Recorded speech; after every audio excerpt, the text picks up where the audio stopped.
welcome to another episode of a Wicked Parley. I am your host, Justin, and my fellow co-host, Rose. Good evening, everybody.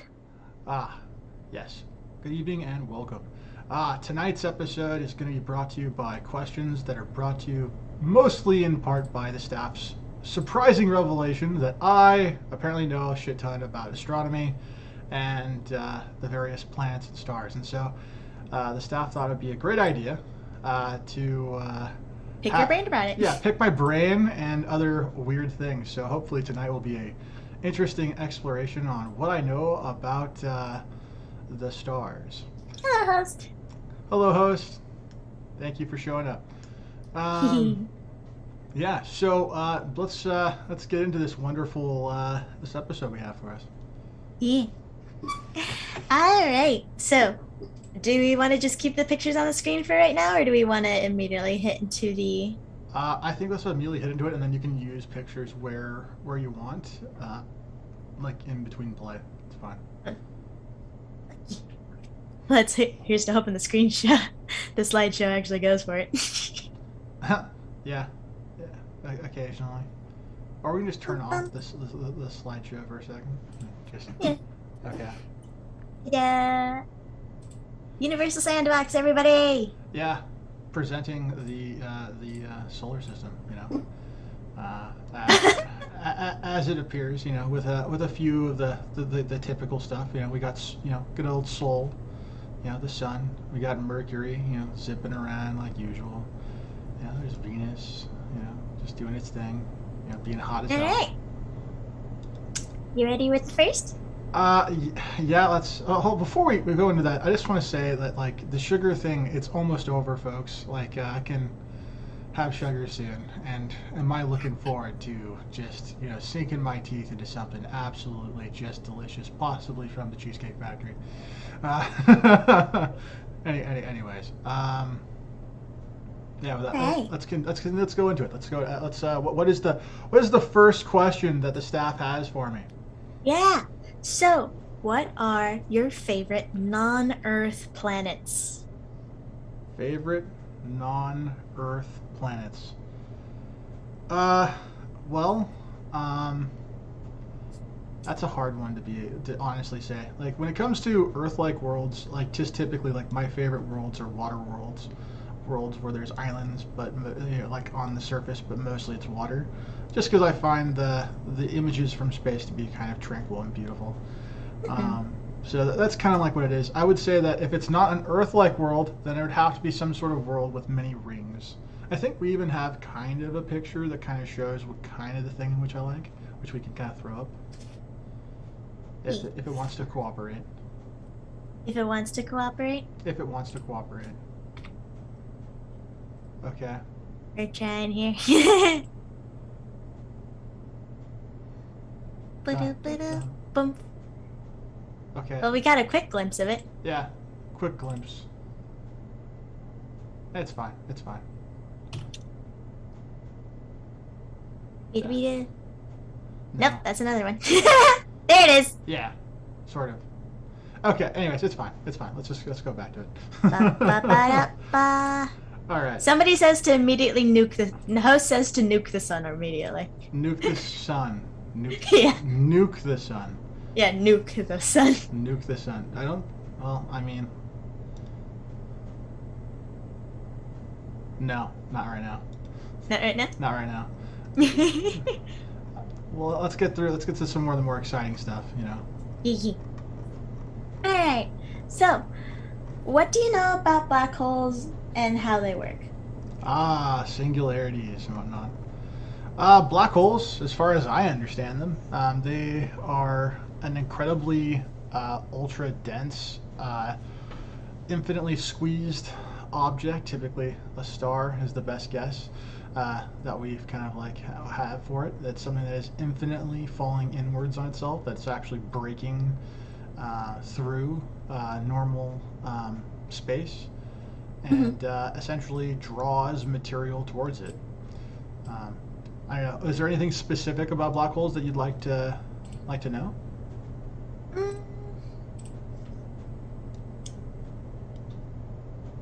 Like, I've only really heard of them being thought of as like little gravity wells where not even light can escape. Like, how true is that? I would say that's for the most part, layman's term version of it. Yeah, absolutely true. Um, is it true that nothing escapes it? That's not true. Oh yeah? Yeah, there's a few things that can escape the effects of a black hole. The first is that small material, atoms escape in the form of Hawking radiation, which are emitted from black holes periodically. That's not really 100% well understood why, but they just do.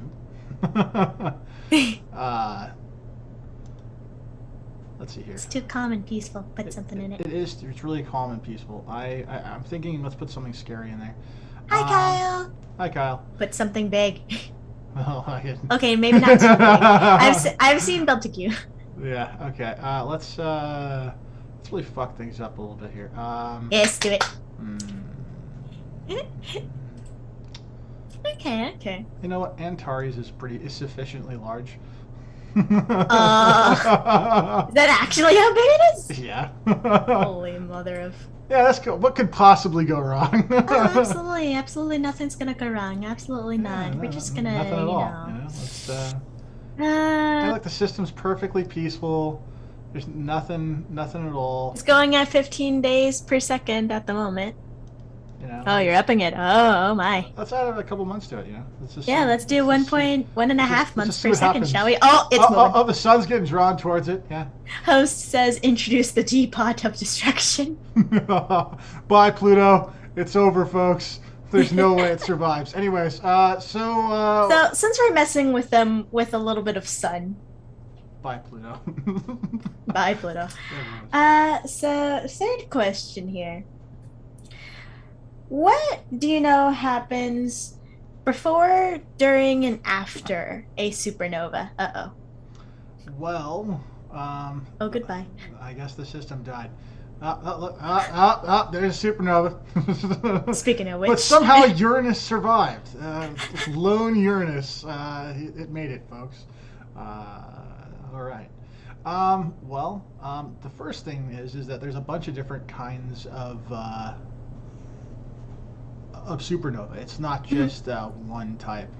Just to kind of go over that. There's like a type 1A supernova, which I feel like we probably should have done something for image-wise. Would be kind of like the one that's kind of like is my favorite, and that essentially happens when two stars orbit each other.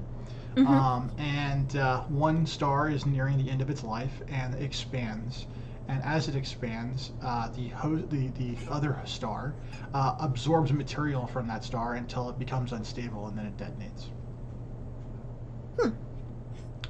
So yeah, okay. Well, that was fun. I think we need to make a new one. Yeah, I feel like you're probably right.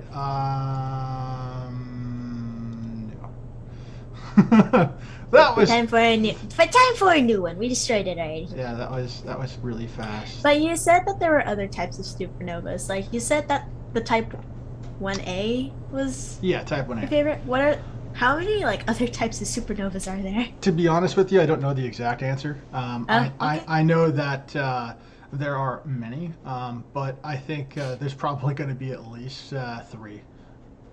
But I don't know the exact way in which they're all conducted. There's the typical version of a supernova, which is essentially when a star that is really big goes through the end of its life. Instead of it becoming a nova, it becomes a supernova, and then it ends in a supernova explosion because the mass of the star basically collapses in and on itself. So there's a bunch of different ones, and depending upon which field of study that you go into, kind of will tell you what that's there. It's not, and yeah, Kyle, we absolutely broke the solar system. Yeah, let's put an Earth here. Yeah, let's make the Earth, and I'm fond of dice. Let's just have a dice body. And we're just it's gonna grab a couple of dices, just orbit our little Earth here. Nothing crazy. And then let's just have something crazy.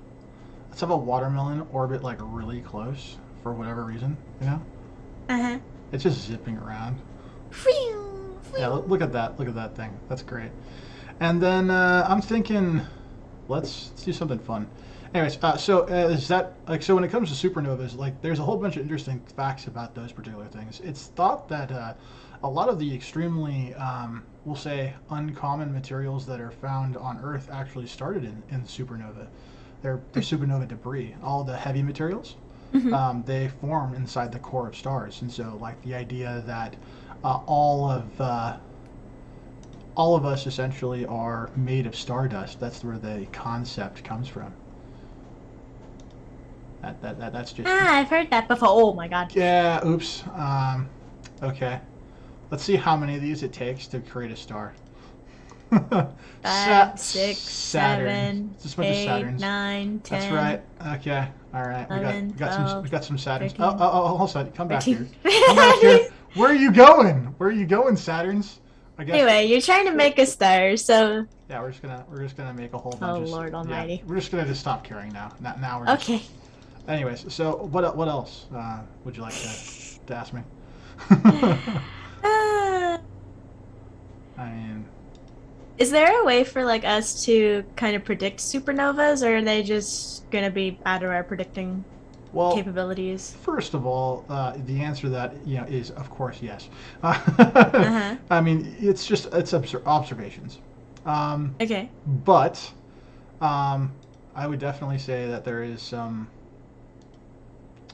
unfortunate things that can happen. Oh yeah? Yes.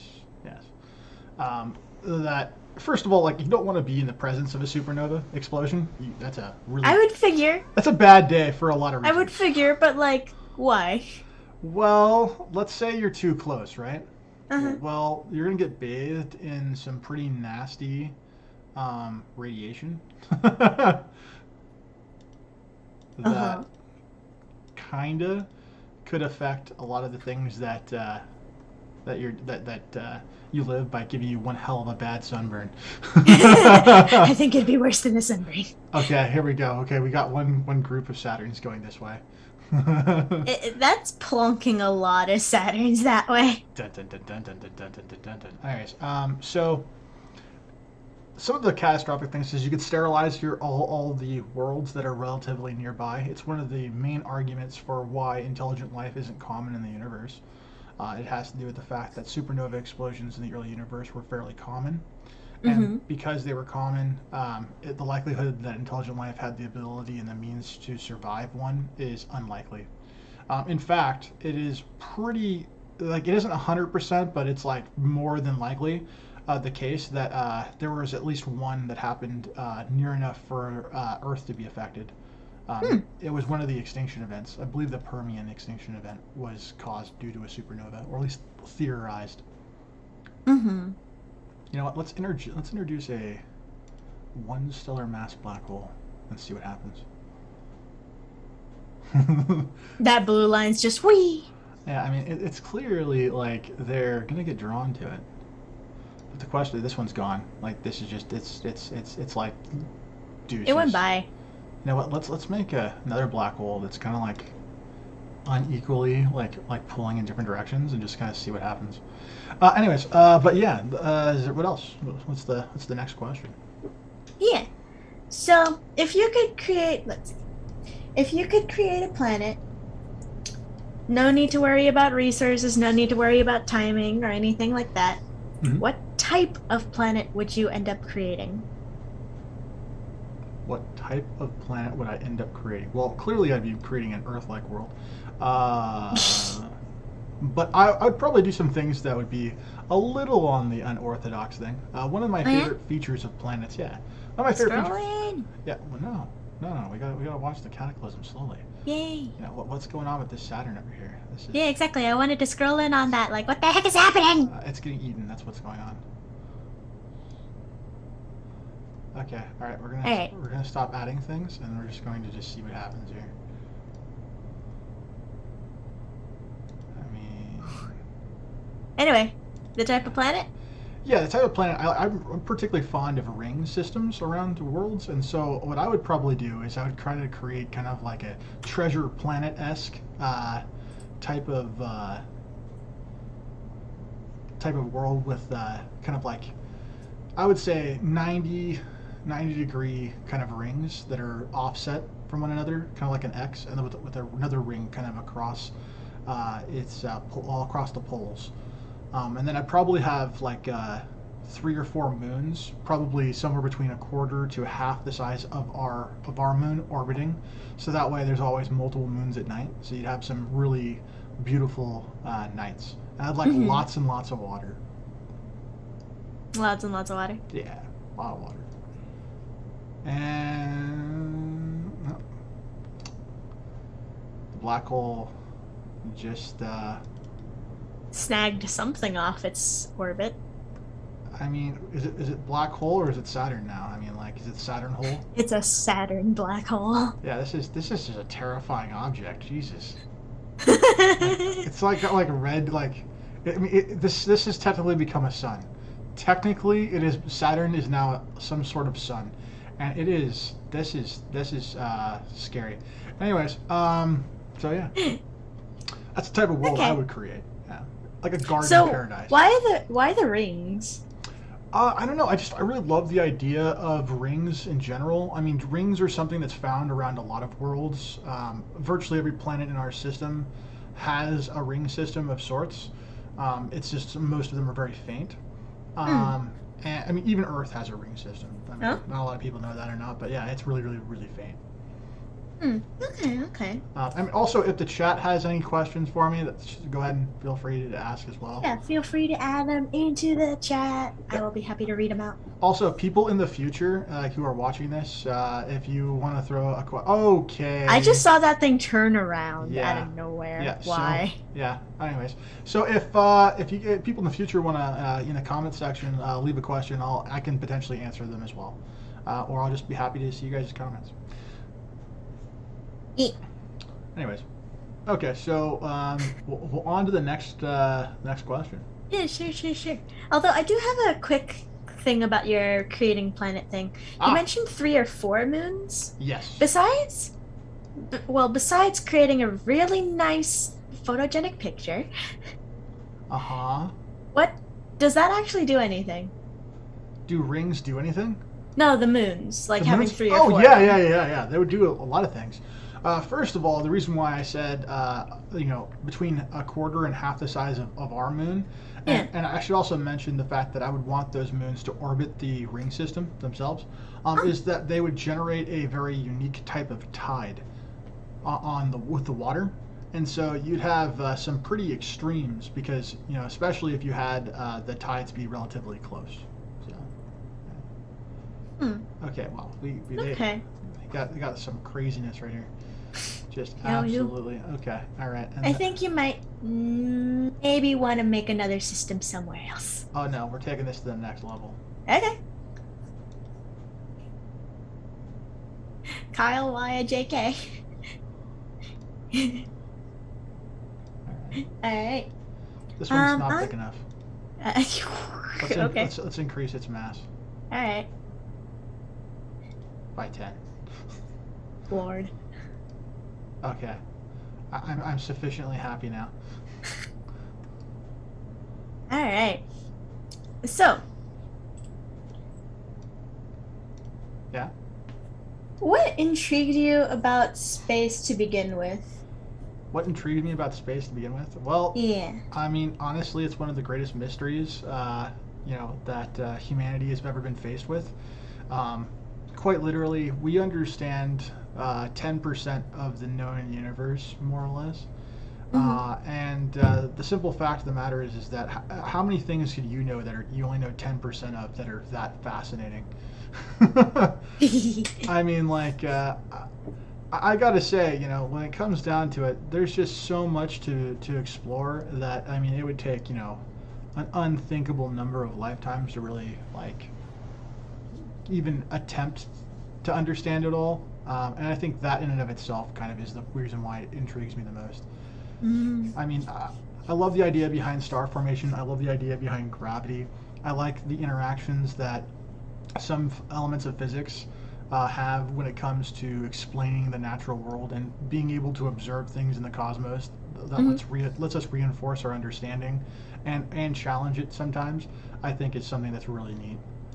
Yeah. I'm wondering if these colors are accurate. No. Okay, I think not. No, I mean a lot of this stuff would probably be in the ultraviolet spectrum. So, oh, that one's gone. Gotcha. Oh, bye. Yeah, this is going to be interesting. As the black hole approaches, it's going to start to devour other black holes and all the material in its way. And it's just like this is just like a stream shot of energy just being drawn to it. It's, gosh, it's a game of manhunt. Indeed. But the black hole, they don't know what they're about to get into. And it's just like one at a time, gobble, gobble, gobble. Gobble, gobble, gobble. Oh, Oh, bye. Oh, jeez. did any of it? No, no, nothing's getting flung off. It's just being like, nope, that's mine. Mine. All right. So anyway, We do have a, it's a comment slash question, I guess? okay, sure, shoot me. Yeah, from Kyle. I am wondering if life is only possible in specific planets, so maybe having one moon is necessary? Oh yeah, there's a concept around they call it the habitable zone and the galactic habitable zone. So like, so the idea first behind a habitable zone is that it's all about liquid water presence, right? That's where the initial idea of what the habitable zone was called, why it's even a thing in the first place, is Mm. it's the temperature that's required to have stable water on a surface. But then, relatively not too recent, not too long ago, relatively recently, there was the concept of a galactic habitable zone, like a certain region of space like, there's a certain violent stars are far enough away so that way supernova explosions aren't typically common, so it gives a civilization enough time to form. And I definitely think that there's probably significantly good evidence to suggest that that is probably a thing. It would explain why we've been around for like, we'll say about 5 billion years. Technically it's like they say it's 4.5, but recent science has actually come out to suggest the Earth is actually a little bit older than they're saying. Yeah. And to put it in short, it's roughly 5 billion years. And we've only really experienced maybe three examples of potential supernova explosions or extremely high energy things coming in that could disrupt life. So, the fact that we're on this like distant, far-flung arm of the Milky Way galaxy is kind of like it might be evidence to suggest that maybe only stars that are this far enough away actually can develop intelligent life. Mm. Huh. But I would say intelligent life with an asterisk.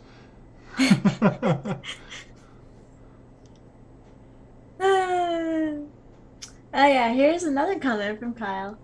The Okay. two greatest mysteries, according to Michio Kaku, are the universe and consciousness. Okay. It's more of a comment than a question. Okay. I mean, I'm a big fan of that guy. So Also, I think we could probably put on the music for the game if we wanted to. I okay. have a feeling it'd be more fitting than the cappuccino. Probably. So let's just go into the settings and turn on the audio. And There we go. okay, cool. Anyways, but yeah. So, anywho, just populate this region with galaxies. Yeah, yeah. Let's just make a spot of Milky Way. Just a big old spot of Milky Way. Gotcha, gotcha. All right. Oh, Mhm. anyway, next one we had for you was what media representations of worlds do you like? Such as favorite world representations from movies or TV shows or books or video games. Like, what are your favorite world representations and why? Well, I would say my favorite representations, probably starting with a book, would be Ring World. Mm-hmm. which is a really, really fun book that I would highly encourage any person who's never read it or heard of it to go check it out sometime. And it, spoiler alert, it takes place on a ring world. No. Yeah, and what a ring world really is that it is an artificial circular device that is supposed to simulate a planet's ecosystem and geology to some extent. And it just takes place on a big ring. To me, I think that's actually a brilliant idea and something that I hope that humanity someday creates, because I think it would be a great way to deal with the whole we don't have enough land and resources to feed everybody. It's like, well, you have something like that. Well, and I guess that starts to become So less like of a problem. everything's kind of contained within the ring. Yes, and the ring is probably like very. What just happened? I increased it to a certain age, amount of time, and let me just. Where are they all going? Let me slow it down. Let me slow it down. Okay. All right. Okay. That looks like just a white stain on like a starry canvas. I mean, it kind of does. It definitely. Yeah. That sounds about right. Anyway, so about the ring world. Simulation can't run faster. Currently settings. Okay, cool. So yeah, a ring world is something that I think is kind of interesting. Something that I very much would like to explore someday. Definitely creating a new simulation. That seems like necessary.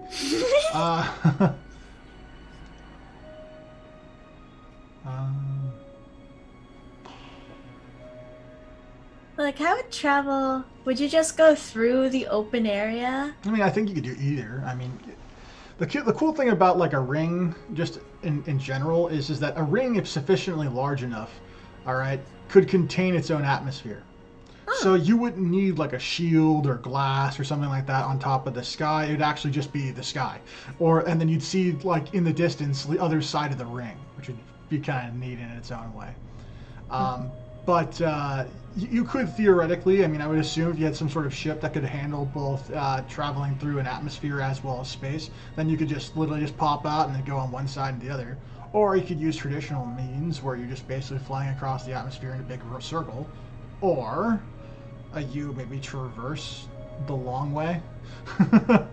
I mean, the other option too is let's say like you wanted to have a crazy fast bullet train, right, that ran on magnetic lifts or something like that. Yeah. You could have the train be on the other side of the ring, and then just have the train just kind of take you super fast around the other side of the ring. I mean, there's probably a bunch of different ways that like Sounds kind of terrifying. Terrifying or fun? I mean, it could be both. Okay. All right. I'm just like, when you were saying the other side of the ring, I was thinking it's just like the two edges, where like the edges of the ring, and I'm like wondering if traveling along that would work. But then I'm thinking like, do you actually mean the opposite end? Like the opposite side? We're on the inside of the ring, and then the fast travel's on the outside of the ring? Yes. Ah. Okay. Anyways. All right, so that's your favorite one from a book. From a book, yes. Yeah. So Ring World. What about like video games or movies and TV shows? All right. Yeah, I'm gonna say for like movies and TV shows, Abydos from the Stargate franchise. Oh yeah, we had a quick flash of that picture earlier. Yeah, we did. It was on the thing. It looks kind of like if Vulcan, Mars, and Pluto kind of had a baby. Honestly, it's I'm a huge fan of Stargate, and so like that's why that world's my favorite from TV show. It's the first world they go to. That's why. There's nothing particularly special about it. It's depicted as a giant desert world with 3 moons.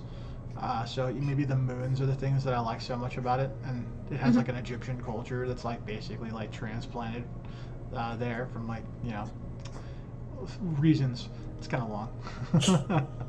Anyways, let's try and create Make a bunch of swirly things. Swirly things. I like seeing the swirl patterns it makes. Swirl. All right. So and let's see here. We'll make an irregular galaxy. All right, and then we're going to make it orbit Something. something if the system won't crash. All right. It's like it's really crapping out right now. Like this is funny. Oh Lord. It We- didn't do this before. No, it definitely didn't do this before. Which is kind of unfortunate. Anyways, Okay, so Abydos from Stargate. so Abydos from Stargate, and I would say from video games, I would say any version of Earth from either the distant past or the distant future. And I know it's kind of a cop out, but I mean, hey, I'm from Earth. I like Earth. Fair, fair, fair. Speaking of Earth. So, what are some interesting things that have. What are some things that have been found out about Earth that you find interesting? Things that I find interesting that have been found out about Earth. Okay. Yeah. Well, there could be a lot to be said about this. I think. Yeah, like. One of the things that's most fascinating, and I've kind of already mentioned, is the fact that Earth is believed to be older than we previously thought. And that is because it would be very difficult to figure out the exact age because obviously the surface of the Earth is somewhat recycled due to a combination of continents being subducted and more or less the entire Earth gets repaved every now and then through plate tectonics. But As it does. yeah, but I think another thing that might be interesting that I found out more or less, the last couple of years is the fact that there is a subsurface ocean in the core, a very large subsurface ocean in the core, which is kind of fascinating. Oh yeah, this is the article the staff kind of shoved at us. It's like, hey, we found this. Yeah. This perhaps might be problematic. No. I think I need to Start again. Start again. start again. It is Before it supernovas the computer. it may supernova the computer.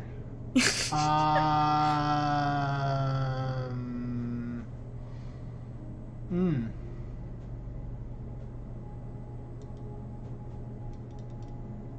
Yeah. Alright. No autosave. No autosave, you bastard. No. But yeah, the massive ocean, the sub-ocean or something. Yeah. There's a subsurface ocean on Earth.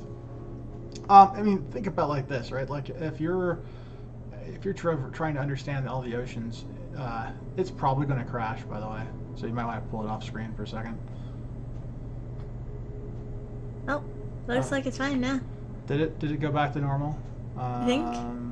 Yeah, it goes. It's pretty normal now.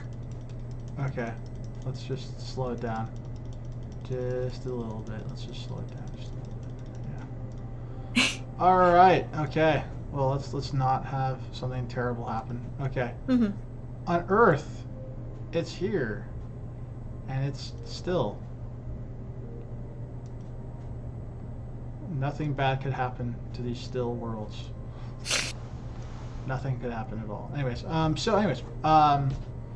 yeah, I feel like I've lost my train of thought. I apologize. You were talking about the sub-ocean, and then you said to think about it, and then we got distracted by the game potentially crashing. Yes. Okay. Sounds about right.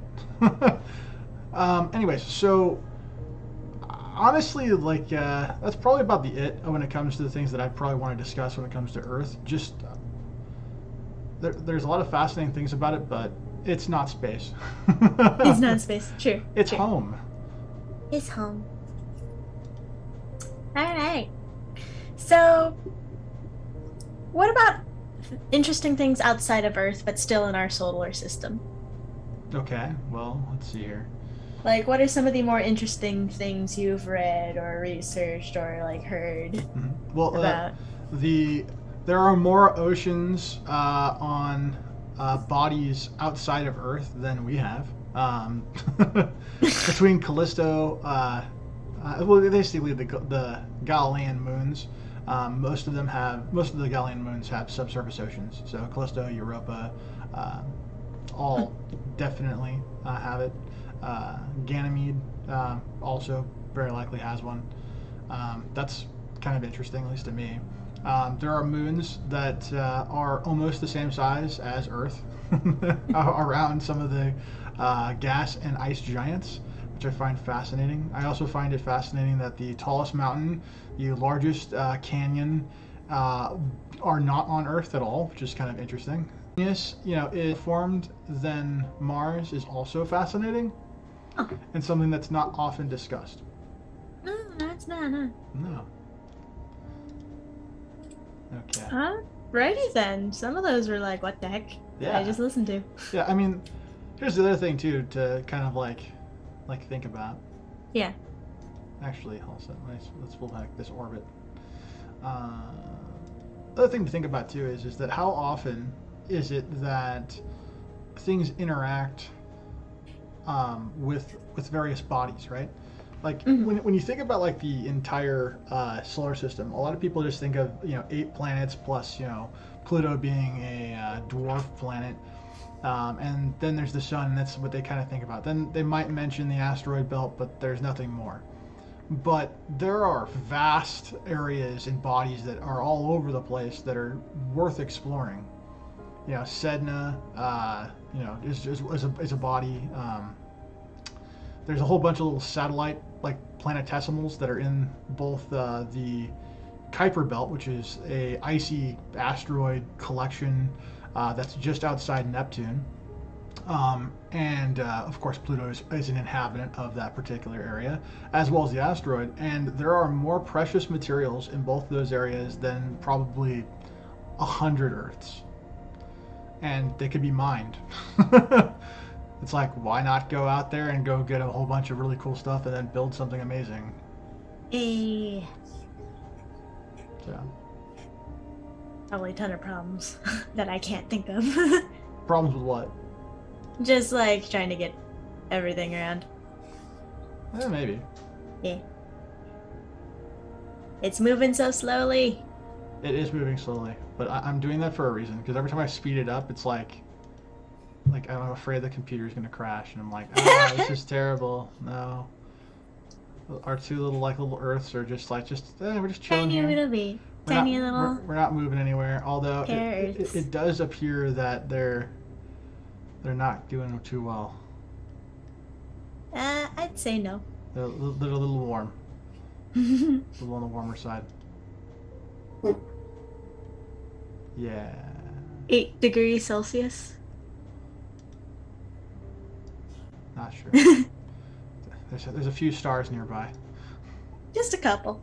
Okay, all right. Let's just add something kind of funny to this. Yeah. To the system. So, those are some of the things inside of our solar system. What about outside of our solar system? Oh dear God. What? What? We are jumping around today, folks. What do you mean we're jumping around today? Well, I mean we're talking about like black holes earlier in the episode. Now we were talking about in our system, and then now we're talking about out of our system. Yeah. Well, okay. I guess the answer should be is what you specifically want to know, or do you just want me to hear me ramble for a couple of fucking hours? Let's see. What's the most interesting planet fact? Okay. About a galaxy outside of our own. Galaxy outside of our own. Well, planets are kind of tricky to find or even detect in our own galaxy. So outside of our galaxy is that would be a mystery to me. I'd be 1,000%. I wouldn't know how you would figure that out. All right, so that's planet. What about like other galaxies? What's the most interesting one that we've discovered? Interesting galaxy. All right. Well, I would say Andromeda is pretty interesting. Only if only that Andromeda in about 1.5 billion years is going to collide with the Milky Way galaxy. I would think that one of the interesting things about galaxies in general is the fact that seemingly every single galaxy has a supermassive black hole at its center, and that no one really understands the process by how they got there.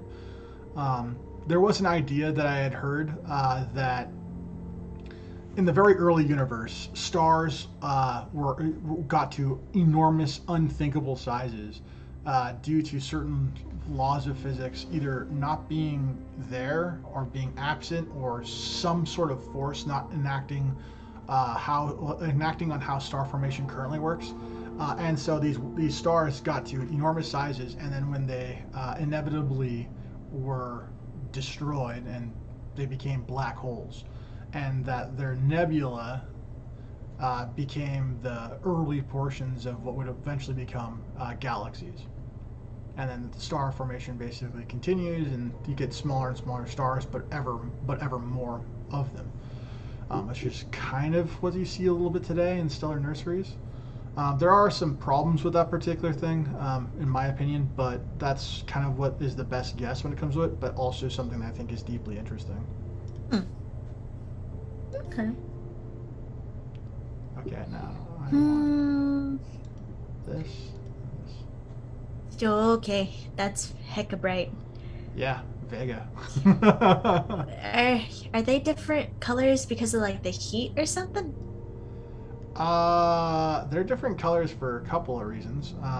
So the colors have to do with luminosity and mass Mm-hmm. and age. So typically, the older a star, the darker it gets. It starts to become red. That's why they call them red giants and things like that. But of course, like the hotter something is, eventually it goes into white hot, which is why Vega is the color it is because it's very, very, very hot. It goes to blue, and then eventually into white, and then Does that say into like infrared. 9,000 something degrees Celsius for Vega? 9,825. Yes. Aye. And just as a comparison, Castor Gem CB is only 2,541. So, and Wolf is 3,103, and that might be artificially enhanced a little bit due to its proximity to other stars, but that seems pretty close, to be honest. Okay. It's tiny, but it's mighty. Yeah. Just because something's small doesn't necessarily mean it's not going to be hot. So. Yeah. Anyway. I feel like there's something that can be said there, but. Alright. So back into something we kind of know, only 10% of. Okay. What are some of the facts that about our solar system that people might not know about? The crap. hell just happened? Oops. Well, that was a mistake. That was a mistake. What actually just happened? We'll see. Like, it looked like you put a planet or star or something in the middle that just encompassed them all. Yeah, that's a pretty good example of what happened. It looks like a weirdly contained supernova. Yeah, it's like a star just sat on another star. It's space's version of a strobe light. Yeah, it's not super great. No. Anyways, tools. I would like add fireworks. But yeah, what are some facts that people might not know about our solar system? Well, let's see here. There's a lot of water that's out into in the Kuiper Belt. That's something that's probably not particularly well known. The most habitable places seem to be around the gas giants, although that seems counterintuitive considering the radiation that they give off. But there are. If we didn't have to deal with that, it'd be fine. Yeah, there's a lot of evidence to support that. And also, here's the other interesting thing too. The Europa, which is something that a lot of people have probably heard as the fact of water, also is probably the greatest candidate for having actual life being found off Earth. Interesting thing. There's a moon that orbits one of the gas giants that jets like Old Faithful, like a geyser, like 100 miles off its surface, and then it tilts sideways. Hold on. Yeah. Just like, is it a gentle tilt or is it like just tilt? Oh no, it's like a very like 90-degree tilt. So it's like it almost hit an invisible wall and just decided to spray the other way? Yep, pretty much. Yeah. there's some other interesting things too that It's are just a little pair of eyes and they're over there. All right. Yeah, we're gonna try this time to not destroy everything, and we're gonna make a fake like solar system. You know, like a fake one. Okay. Anyways, Oh, that's bright. that is bright, but it's okay. Lord Almighty. It'll be fine. It'll be fine. Let your eyes adjust. It'll be okay. Anyways, so yeah.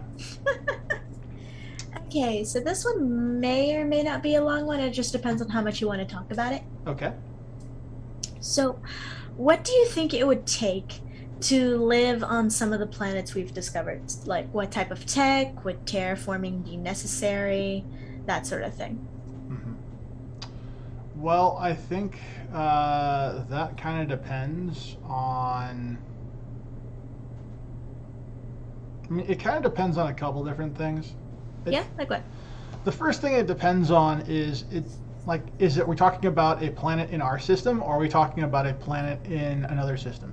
Because if it's in another system, then we have to figure out a way to get there. Yeah, so and if we're going to try to figure out a way to get there, there's a couple of interesting things that kind of could be done. But yeah. which one would be more interesting for you to talk about? Inside of our solar system or outside of it? I mean, it doesn't really matter terribly too much. Let's go for inside of our solar system for now. Inside our solar system. Okay. Yeah, if we want to tackle the outside of the solar system, we can tackle that next time. Okay, sure. Okay, so inside the solar system, there would be a couple of things to do. We'd first need to identify the body by which we would want to attempt to terraform. Mm-hmm. So the two obvious candidates are our neighbors, Venus and Mars. And there are different issues to tackle with both of them when considering it. The obvious problem with Venus is the fact that, well, it's a freaking, it's a hellscape. I mean, it's 900 degrees on average on Venus. It's hot enough that, I think lead is only solid there for like, I think it's like 20 minutes or something like that. I mean, it's pretty ridiculous. If you step just gets melty. Yeah, you step on the surface, you're instantly vaporized. It's like it's not like a very fun place to be. So I guess like that's one thing to consider. And the next one is Mars. Well, Mars is a lot smaller than Earth. It's bigger than the Moon, but it's definitely not Earth-like. So that's an obstacle to consider that a lot of people don't. Also, Mars is actually further away, significantly further away, actually. So it's something to consider when it comes to these things, both distance and also understanding what the goals are. Now, with Venus, you could relatively easily develop a civilization in the clouds of Venus. Although the technology that would allow you to do that for the clouds, why would you not build a space station? This would be kind of like my first kind of like like what the hell kind of thing. Mm-hmm. It's like if you could do that, then why wouldn't you just do something else? So, but there are a couple other ideas. When it comes to those particular things. And one of those ideas is that you could find a way to somehow carbon capture a lot of the what's it called, atmosphere, and maybe ship it to Mars, and maybe you terraform two worlds at the same time. That would be an interesting kind of idea, I think, personally. But yeah, now we've made this like perfectly fake system. Let's destroy it now. It's just too perfect. Slingshot something into it. Yeah, I'm thinking that's exactly what we're gonna do. It's launch time. All right, what do you want to see get launched? What kind of object? Asteroid? You want an asteroid? That's it? How about a swirl of them? A swirl of asteroids? Yeah. Okay, let's see here. This is gonna be like a rocky planet that I'm gonna send like swirling in, but Okay. all right, we're gonna make it into like as close to the plane as we possibly can, Okay. so that way it has the greatest chance of actually colliding with something. And now I'm gonna say this now, it's Okay. still very low chance. All right. You know, before you were asking me about how like terrifying it would be, like I think we were talking about this like for the episode in general. Yeah. How terrifying would it be to get stranded in space or something like that? Yeah, I mean, like I just to kind of like, okay, here we go. We're gonna send a few. Yeah, but what about it? What about being, stranded? Well, what I'm saying is that like when it comes to the stranded thing, there's a whole other idea behind it that would be kind of interesting to talk about. Is what happens if you're stranded in space, but you need to stay in space because your home world is gone. Ish. Speaking of homeworld, send a planet at it. A planet? Those are planets. Oh. Those are rocky planets that are slowly coming in. Okay. It's I thought that was on the other side. It's like a shotgun. So my Okay, hope, so scatter effect, yeah, got it. my hope is that like the system will still be there, but like something's getting just destroyed. It is my goal. I mean, it is going to take some time to get there. Yeah. But yeah, getting stranded because you're getting stranded in space, but you have to remain there. I think oof. yeah, it's like could you survive being in that kind of thing? Like I don't know. No. I don't know. That reminds me of this one animated music video called Shelter. Mhm. It was essentially this one essential teenage. I don't know if she's a teenager, it might be preteen, but she's in this world that she can kind of create on her like tablet and whatnot.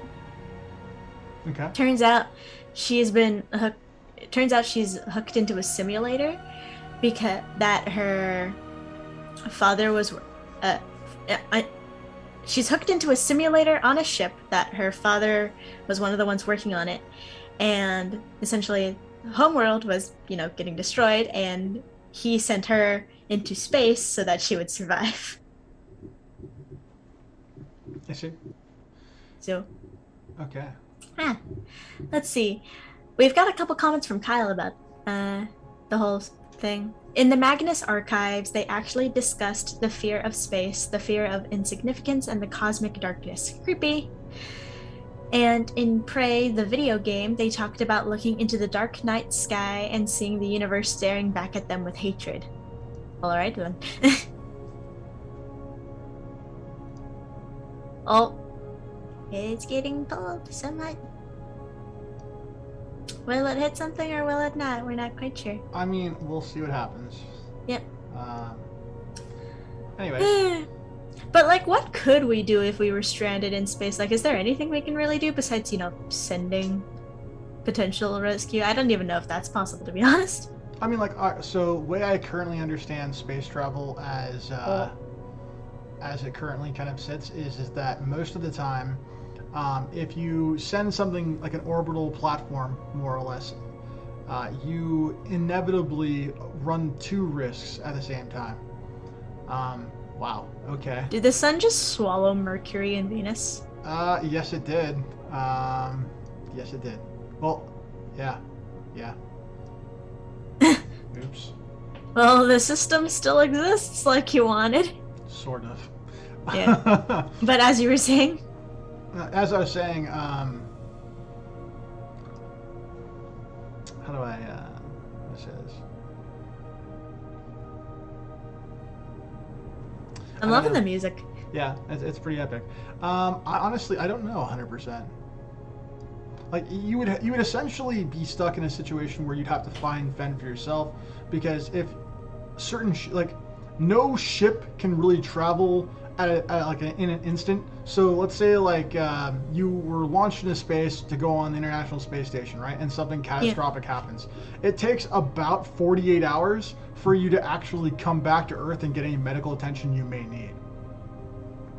So even in the system by which is supposed to be like the most, like you have the highest chance of something getting fixed in case something bad happens, you're still probably in a bad spot.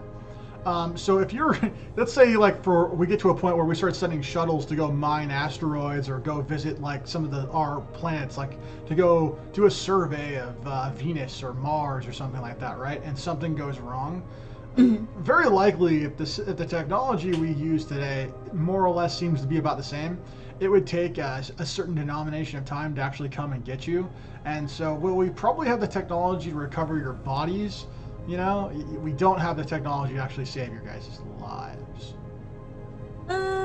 That's not creepy in the slightest. Yeah, I mean, if I remember correctly, when the Apollo astronauts were being sent to the moon for the first thing, Nixon had an actual speech prepared for if the astronauts failed their mission and died on the surface, and it's a dark speech. If any of you guys ever want to like check it out, it's quite interesting to see how they prepare for certain things, because you definitely the moon missions were quite the danger, and something that I think a lot of people should explore. It's an interesting thing that happened. So. I also hate the privatization of space. While it's necessary, I think, because of the way in which our societies are set up, I don't think that they're ultimately beneficial to everybody. So. Yeah. Okay. Alright. Alright. Well, let's add some planets to the system. Sure. We lost some peoples. Let's add some stuff. We lost some planets. We'll add a random gas. Oh, did Up to Mars get hit? Oh shit! I'm shooting it. Oh, okay. Oops. Yeah, you're shooting it. You're kind of launching it right there. Well, folks. Bye. It's All right. So, 2 last questions or something. What type of life do you think might exist outside of our solar system? Oh. Well, first of all, when it comes to life outside our solar system, I think that we very likely have intelligent life existing in some part of the universe. I think the numbers suggest that. So, what kind of life? I would say probably all kinds. I would think that we probably have single cell life probably existing in some form or another, very common throughout the universe. I think you probably even get something akin to plants and animal life pretty commonly. I think the intelligent part, that's the one that's I think is tricky, and I think it's because it's a bunch of factors that play a role in the development of intelligent life, and a lot of those factors are accidental. So it is difficult to know with any certainty just what would be required for that. Like, where do you think they might also live? Do you think it'd be on other planets, or like on asteroids, or like in space? I'm gonna go with it's probably reasonably likely that they live probably. Oh Lord. Yeah, this is gonna be interesting. Okay, and it's launched, by the way, at them. Oh. Yeah, so this is gonna be great. And because we're just gonna be that person. Yeah. So just another one getting sent at them from really far. So if that one doesn't do it, then this one will. All right. Got it. Okay. Anyways. So. Alright. Yeah. Okay. Life probably exists everywhere, though, to be honest. I would be shocked. I definitely believe that the panspermia theory, which is the idea that life hitched a ride on comets and was seeded the early oceans of the Earth, is probably a really likely conclusion for how life formed, considering how many examples we have of life forms existing in space that we thought wasn't really possible 20, 30 years ago. Yeah. And so I think the idea that that's a thing means that very likely that happened. And if it didn't happen everywhere, it certainly has happened to some small degree in our own system. Whenever asteroids have impacted our Earth and kicked up material into orbit, it's entirely possible that that material went to other worlds, and it is possible that it was able to survive. So. And then last question, for now anyway. For now.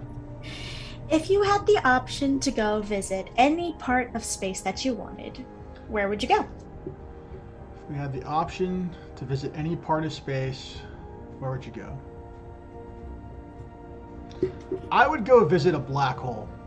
I would want to go probably to like Sagittarius A star and observe the effects of a black hole firsthand. I would want to know like exactly what the effects on time are. I mean, if I was gonna die, then I would want to do it for science, you know. Just jump in, just see what happens, see which data could be pulled from it. There's a myriad of things that I think that could be found that would be very helpful. If anything, it might be possible to harness the energies of a singularity, and that would allow us to exist even longer in the universe past the age of the stars. Because at some point in the distant future, stars will eventually die, and there won't be stars anymore. So how will we gain energy if not from stars? Maybe from singularities. Okay. I would ask that question to our audience and to the people who are watching this video in the future. I hope that this episode has been entertaining, and I appreciate you guys being a stick through. So I guess we'll see you guys all in the next one. Night, everybody.